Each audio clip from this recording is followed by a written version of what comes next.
You are sitting inches from a warm television, and the room is so quiet you can hear the glass hum. On the screen, a president says nuclear missiles can reach your city, then wraps warships around an island only 90 miles from Florida. The speech sounds like an ultimatum. So why does its most frightening line leave a hidden door for a bargain? That door is the piece most retellings miss, and by the end, you will see how one carefully limited word helped keep a public threat from becoming a nuclear trap. The word was quarantine. It sounded almost medical, like a sick house with a ribbon across the door. What it meant in the water was a ring of gray ships, sailors at their stations, and Soviet cargo vessels moving toward them. Kennedy could have called it a blockade. He did not. That choice was not decoration, and it was not weakness. It was the first sign that his warning had two jobs at once. It had to look solid enough to stop more weapons, and it had to leave enough space for the other side to turn around. The story begins with photographs. A reconnaissance plane crossed Cuba on October 14, 1962. Its cameras brought back hundreds of small black and white images. Analysts leaned over light tables and found long canvas-covered shapes, launch equipment, tents, and new roads near San Cristobal. The site sat on an island only 90 miles from Florida. On the morning of October 16th, McGeorge Bundy carried the news to Kennedy. The president then did something the television audience would never see. He kept the discovery secret, while advisors argued behind closed doors. Why spend precious time talking when the missiles might soon be ready? The choices on the table were physical and immediate. Bombers could strike the sites. Troops could land on beaches and push inland. A blunt warning could demand removal. A naval ring could stop more equipment, while the missiles already on the island remained under surveillance. Military commanders pressed for an airstrike, followed by invasion.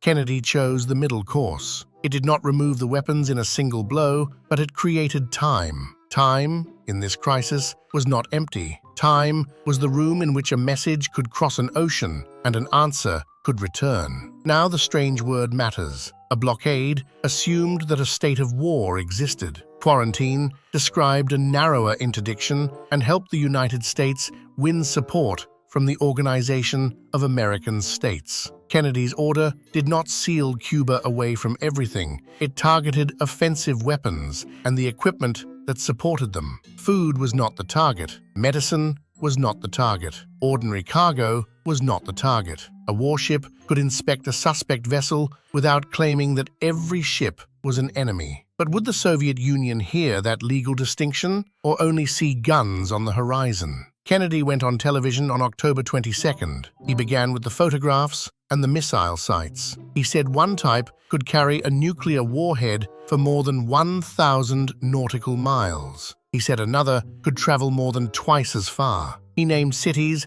that had suddenly become reachable from Cuba. Then he announced 7 measures. The first was what he called a strict quarantine on offensive military equipment under shipment to Cuba. The line, most people remember, came later. Kennedy warned that any nuclear missile launched from Cuba against a nation in the Western Hemisphere would be treated as an attack by the Soviet Union on the United States. He said that attack would require a full retaliatory response against the Soviet Union. Those words put a match beside the powder. A launch from Cuba would not remain a fight around one island. It could pull 2 nuclear powers into direct war. Then, the speech changed temperature. Kennedy said the United States would not deny the necessities of life, as the Soviets had tried to do in Berlin. He said ships carrying offensive cargo would be turned back, but other ships would not automatically be stopped. Most important, he said the country would not prematurely or unnecessarily risk the costs of worldwide nuclear war. The warning was hard, yet the action was limited. Why place restraint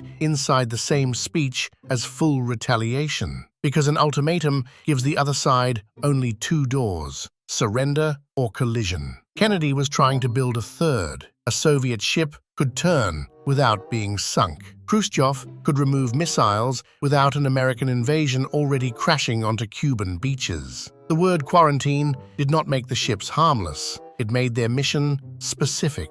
That was the hidden door. On October 24th, the quarantine took effect. The National Archives describes nearly 200 ships spread along an arc 500 miles north of Havana. Imagine the scale. A sailor watches a dark line of ocean through binoculars. A radio spits out fragments of orders. Somewhere beyond the horizon, another crew is deciding whether to keep coming. Several Soviet ships changed course. The first collision did not happen, but the missiles on Cuba were still there. So what had the extra time actually bought? It bought messages, and the messages nearly contradicted one another. Khrushchev sent Kennedy a long appeal that raised the horror of thermonuclear war. The next day, October 27th, another message added a new demand. The United States should remove its Jupiter missiles from Turkey. On that same day, an unarmed American reconnaissance plane was shot down over Cuba, and its pilot was killed. The room for error was shrinking. Kennedy's advisors prepared for the possibility of an attack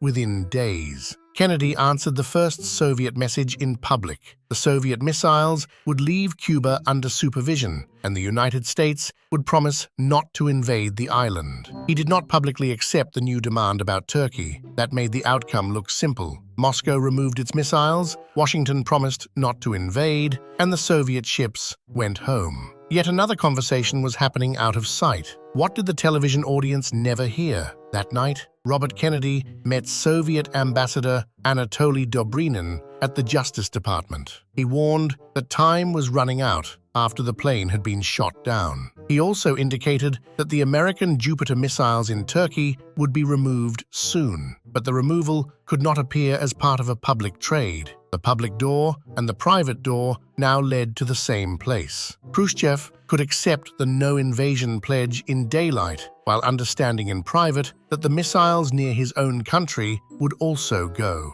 On October 28th, Khrushchev accepted the terms. The Soviet missile sites in Cuba would be dismantled. The United States would not invade Cuba. The separate understanding about Turkey stayed secret for more than 25 years. The American Jupiter missiles were removed in April 1963. This does not mean the speech itself offered a hidden Turkey deal. It did not. The speech created room for movement. Then private diplomacy used that room. So did one word save the world? No single word could do that. Ships, aircraft, soldiers, diplomats, letters, and the choices of Kennedy and Khrushchev all mattered. The word quarantine mattered because it described a bounded action. It made force visible without making every encounter a battle. It gave Kennedy a way to act before bombing, and it gave Khrushchev a way to reverse course before invasion. Language did not replace power. It shaped what power would do next. The clearest proof may come from Kennedy himself. In June 1963, he stood at American University and spoke very differently about the Soviet Union. He warned that nuclear powers must avoid confrontations that force an adversary to choose between a humiliating retreat and nuclear war. That sentence sounds like a lesson carried out of the room where Cuba was discussed. Soon, the two governments established a direct communications link, and they moved toward a limited nuclear test ban. The October speech is remembered for the threat of full retaliation. It should also be remembered for its limits. Kennedy did not promise an easy peace. He did not pretend the missiles were harmless. He drew a ring of ships, named the cargo they would stop, left ordinary necessities outside that ring, and told the other side exactly what had to change. Behind the warning, he left a narrow path that both leaders could still walk. Keep listening for the next presidential warning that sounds like a wall, because the part that matters may be the door left inside it.